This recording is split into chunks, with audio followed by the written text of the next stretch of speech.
If you have two cameras on the track, or actually only one camera, for example, and it's just put it on tablet, which it can happen that basically only replay what you're having is person standing there with you with a tablet, which is like doing the replay from the spot where you are.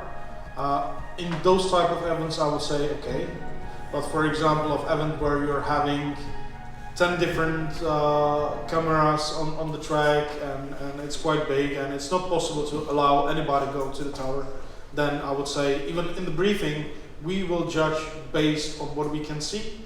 The angles of cameras are there, and there. Also, as a judge, you should be capable of changing angles of those cameras or cuts of the shots. So what is good during the training, to sit with the camera crew.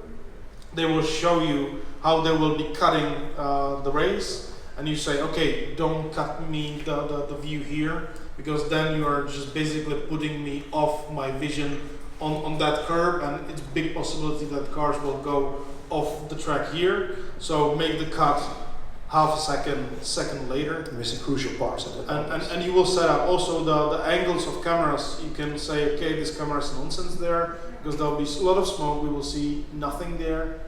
I actually had a lot of issues with that in D1, where they like to have like very closed up views on the cars.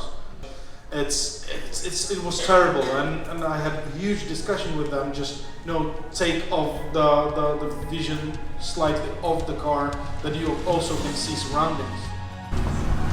Before you're starting to marking it with the powder or with the paint, just take a spray can with the paint and make some dots around, and then you are just connecting the dots. Then it's way more precise, it looks way better, it's way more smooth, and you know that the dimensions of the zone is correct. Because a lot of times we will be drawing the zones with limited visibility, because it's during the evening or something, and then it's way easier to make a mistake when you are drawing the line. So make use some hints, dots, then you can connect it.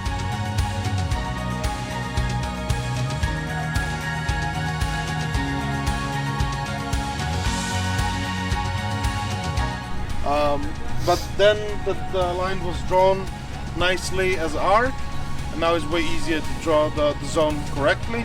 But it's good to take your car and drive it to see if there is change of the arc, because change of the arc will mean correction from the driver. He will need to change the angle or play with the clutch to change the grip.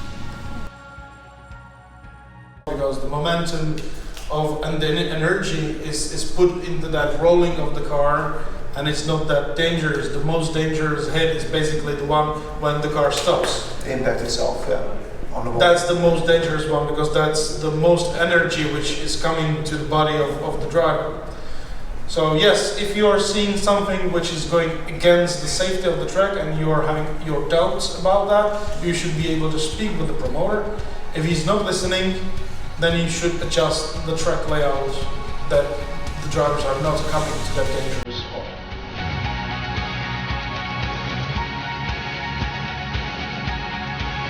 First zone, really wide, full throttle. Here again, the acceleration for before the roundabout.